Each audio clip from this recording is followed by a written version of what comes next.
Get out! Old hags who can't even do housework! My husband and I, who had been living with our eldest son and his wife, were contributing $3,000 to the household every month. But his wife spouted such abusive language at us. We had been subjected to other forms of harassment from her as well. My husband and I were finally deeply angered. We wanted nothing more to do with such a woman, resolved strongly to take our revenge one day. My name is Susie. At 62, I work part-time while also being a homemaker. I live with my same-aged husband, David. David is a serious and kind office worker, so we have a steady income and never had any big fights. We have a son, Lawrence, who is 32 years old. Like his father, Lawrence is a very kind child who has grown up well. After graduating from university, he got a job at a private company and is working earnestly. And 2 years ago, he got married to a woman named Emily, whom he met at the same company. But as it turns out, this Emily was an utterly wicked woman. When we first met Emily, she seemed like a serious and sweet woman. Lawrence also told us, she's diligent at work and she has a good reputation with her superiors. Emily is 6 years younger than Lawrence, and while we were unsure if they could get along well, we thought they would be fine since Lawrence decided to marry her. After their marriage, Lawrence and Emily started living together in a certain apartment. After getting married, Emily said, "I'll take over all the housework for the busy Lawrence," and became a stay-at-home wife. Lawrence seemed to be very grateful for that.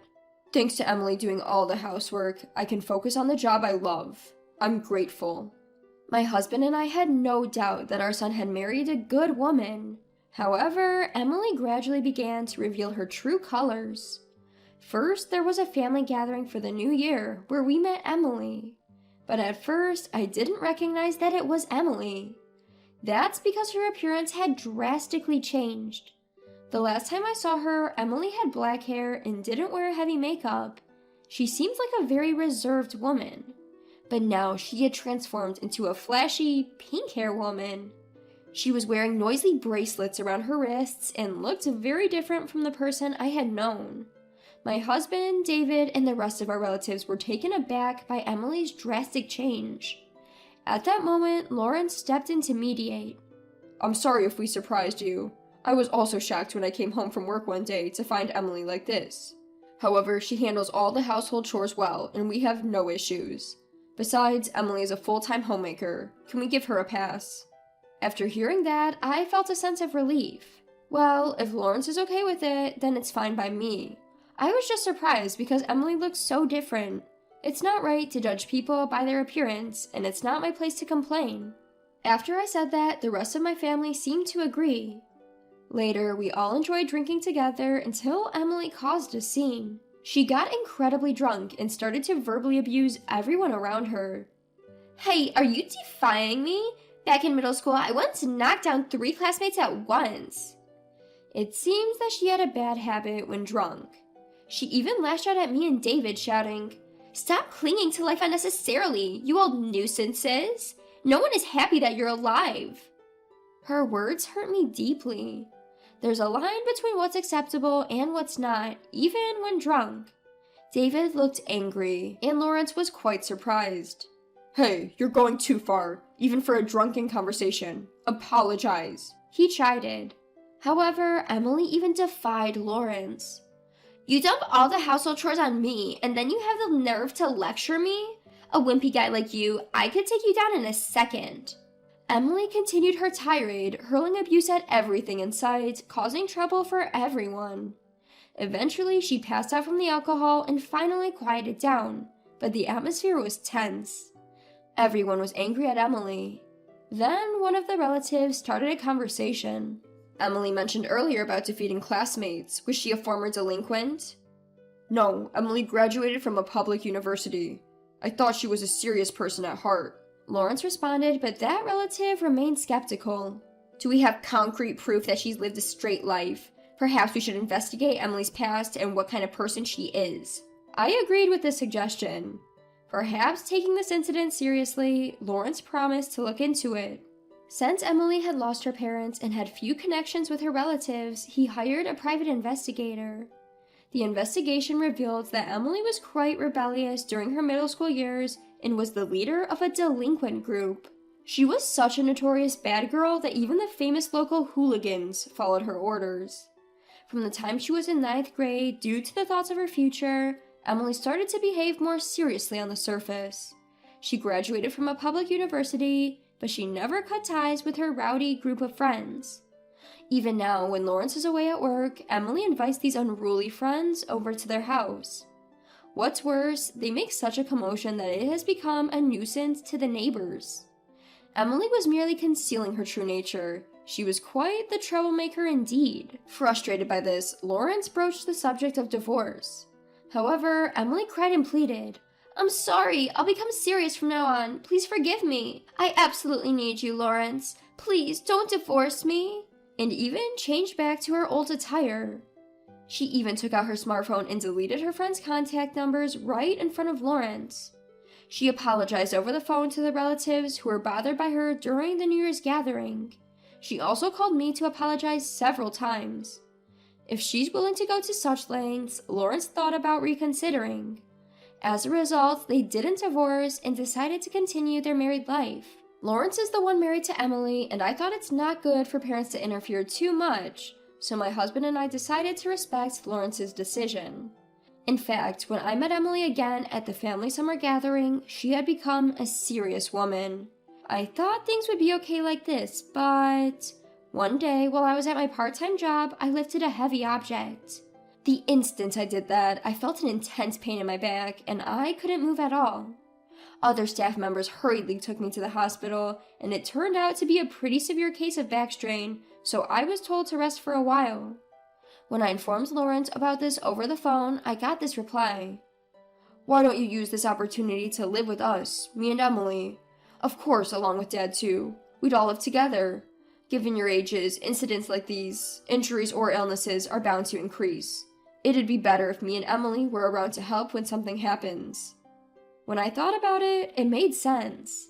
Around the time my back pain healed, my husband and I, along with Lawrence and Emily, discussed and officially decided to live together. My husband and I live in a spacious single-family home, and there would be no issues with 4 of us living there. So, Lawrence and Emily moved in with us, and we started living together. Initially, everything was going smoothly. Emily was doing half the household chores, which greatly reduced my workload. My husband and I would contribute from our paychecks, giving about $3,000 to the household every month. I work part-time and can't give much, but I wanted to reduce the financial burden on Lawrence and Emily as much as possible. However, Emily slowly started changing her behavior. First, she would say she's not feeling well and started pawning off household chores onto me. At first, I believed Emily and did most of the chores for her, but she seemed perfectly fine. She's been eating well, even going for second helpings at meals, and she looks healthy. Moreover, she has been going out all day long under the pretext of having fun. I couldn't help but ask, "Emily, I hate to say this, but are you really feeling unwell? You seem quite lively and you're out a lot." When I dared to ask this, Emily glared at me fiercely. "What? Are you doubting me? If you pull any more stunts, I'll punch you in the face." I was dumbfounded. What coarse language! It became clear at that moment that she was not at all remorseful. She must be pretending to have changed her ways because she doesn't want to break up with Lawrence. However, she was just pretending. Emily, perhaps thinking that I was scared, scoffed at me. "Scared, are ya? Well, that's not surprising. I've been playing the quiet girl until now, but I'm done with that. From now on, I'm going to let my personality shine. You know what will happen if you resist, right?" Emily must have intimidated others like this back in her student days. Perhaps because she was able to manipulate others into doing as she wanted, she continues this behavior into adulthood. It would be a lie to say I'm not afraid of Emily, but I didn't live 62 years just for show. I won't bow down to the threats of this former gangster. Maintaining a firm attitude, I warned her coldly. If your harassment goes too far, it could become a crime, you know. I'm not your robot to do as you command. I won't just do as you say. If you do something, I won't hesitate to call the police. Emily seemed taken aback by my unexpected response, but she quickly retorted, "Shut up, old hag. I'll never forgive you." Emily's shouting startled David and Lawrence, who came running. They were at home because it was a day off. When I explained the situation briefly, both David and Lawrence frowned.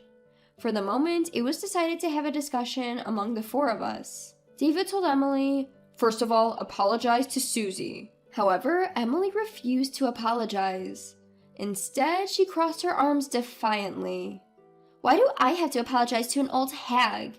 I thought Susie would take care of the housework, so I decided to live together. But my burden hasn't lessened as I thought. It's now the worst. What's wrong with getting angry at a useless old hag who only ages?" David, Lawrence, and I were all dumbfounded. How selfish can she be to move in with such motives? Then Emily said something even more shocking. "No matter what anyone says to me, I won't change. From now on, you all will become my hands and feet. Oh, but I don't need Susie and David. You're old hags who don't even do housework, so get out of the house." Hearing this, I was finally truly angry. I've had enough of this woman. I firmly resolved to take my revenge. My husband seemed to feel the same intense anger. Uncharacteristic for my usually calm husband, his face was flushed with fury. Then he said, "Should we move out now?" Feeling the same urge to distance myself from Emily immediately, I nodded and said, "Yes, let's do that." Then my husband and I quickly packed our stuff and left immediately. Even though we said we were moving, I couldn't take large items like dressers, so we decided to come back for them another day. Lawrence said that he still had things to discuss with Emily, so he decided to stay at the house. My husband and I headed to a cheap business hotel for the time being.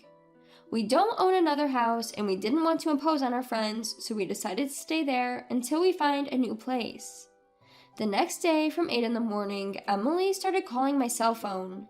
I thought I should ignore it and left it be, but she was so persistent, calling 20 times in just 1 hour. Although I regretted not blocking her calls, I was slightly curious about what she wanted, so I decided to answer just once. "Hello, is this Susie? Actually, I have a favor to ask of you." Emily's voice, sounding all cutesy, came from the other end of the phone. I instantly realized she was up to no good, and to be honest, it was creepy. From serious face to bad girl, now acting all cutesy? I found myself wondering just how many personalities this woman has. One thing for certain, I can't trust Emily no matter what personality she presents. Deciding it was a waste of time to continue this conversation, I simply said no thanks. I hung up, blocked her calls, and blocked her on all messaging apps so she couldn't contact me. My husband, watching my actions, did the same. We, as a couple, decided to permanently ignore all communication from Emily. In the afternoon, this time Lawrence called. "Mom, I've divorced Emily. I left the house early this morning, and I've just submitted the divorce papers. Last night, when I told Emily that I wanted a divorce, she said, 'Try if you can,' so I didn't hesitate and did it." Upon hearing that, I thought my son had made a wise decision. Being with a woman like that would never bring happiness. Instead, I told him that Emily had called, and for some reason, she was acting all cutesy. Lawrence, after hearing this, told me with a look of disgust. "You know, back in her rebellious phase, Emily would act all cute to make up whenever things got awkward with her boyfriend. She's really dumb if she thinks that kind of childish tactic would work now that we're all adults." I completely agreed with him. Emily may have a decent educational background, but she's immature and arrogant. We thought we made the right choice in cutting ties with her, but Lawrence's story didn't end there. "Actually, Emily's been cheating too." "What? Really?" I was genuinely surprised. I couldn't believe that she had the audacity to cheat on top of her already horrendous behavior. I suspected that Emily's claims about being ill were false. She seemed perfectly healthy and was going out too frequently. I thought she was hiding something else, so I hired a private investigator. Turns out she's been cheating with a guy we don't know. I even have photos as proof. Looking at the photos Lawrence sent to my phone, I saw Emily kissing a young man in public. The man had green hair and seemed very flashy. I told Emily that I'd sue her for damages, and I fully intend to.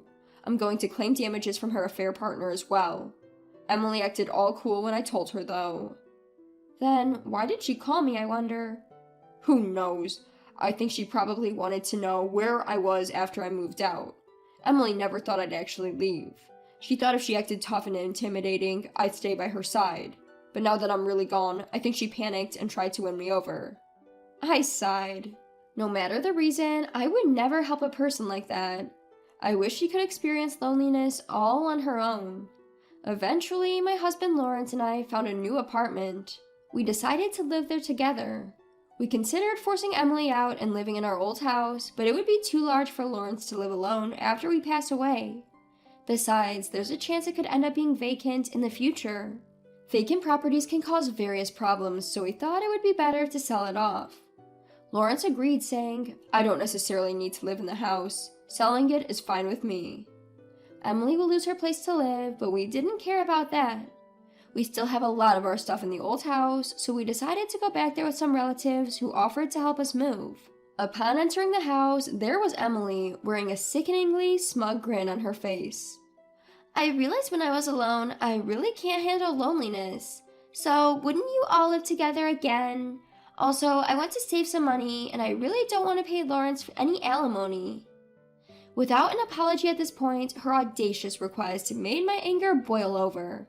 When you make a request, you should do so with some humility. Stop this joking around. No matter how you ask, I won't listen to your pleas. Then my husband David chimed in coldly. We are going to sell this house, so leave as soon as possible, and pay Lawrence the alimony he deserves. I could never love you again. Stop trying to rekindle our relationship. Lawrence echoed. At that, Emily dropped her flirty facade.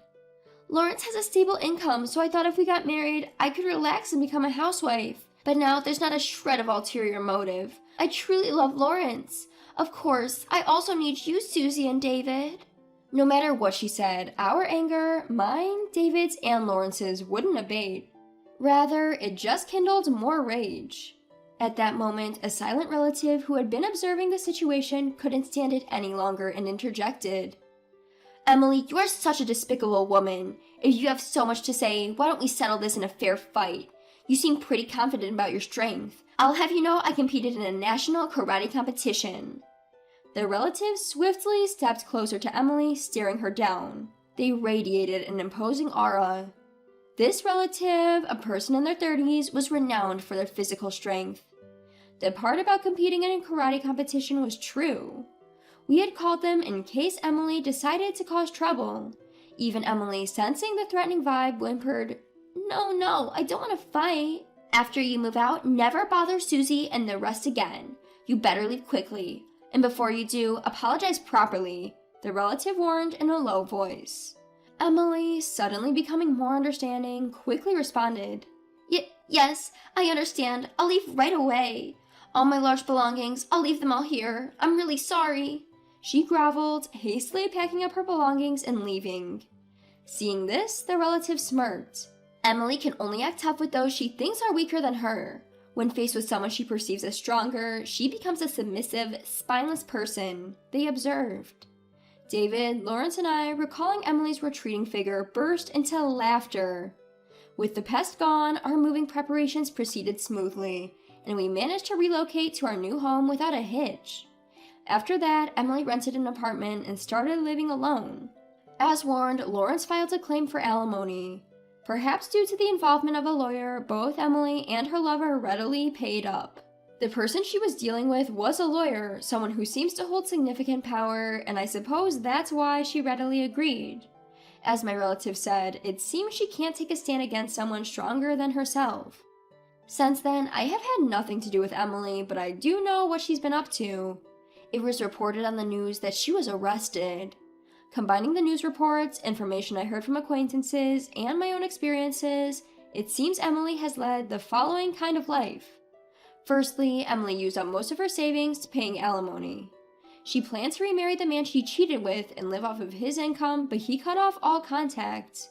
Left with no other choice, she took a job at a private company, but quickly quit after cursing at her boss. After that, she shamelessly approached me, my husband, and Lawrence at our workplaces asking for money. But the three of us completely ignored her and didn't engage with her at all, so it seems she eventually gave up. She accrued debt and finally ran out of money, and she turned to her old gang for help, but no one seemed willing to lend a hand to the fallen Emily. In a fit of rage, Emily assaulted one of her gang members quite severely and was arrested, ending up in prison. My husband, Lawrence, and I all felt that she got what she deserved. She's been causing trouble since her student days, only caring about maintaining her facade, never showing any remorse. A woman like that, it seems fitting that her place is in prison. I hope she takes this time to reflect on her actions. On the other hand, my husband, Lawrence, and I are living peaceful, everyday lives. The three of us are living happily together, and we're even planning to take a trip on our next long weekend. Moreover, cleaning is much easier in our apartment compared to a detached house, and it's conveniently located near the station. I think we made the right decision moving here. We want to continue enjoying our peaceful life as a family of 3.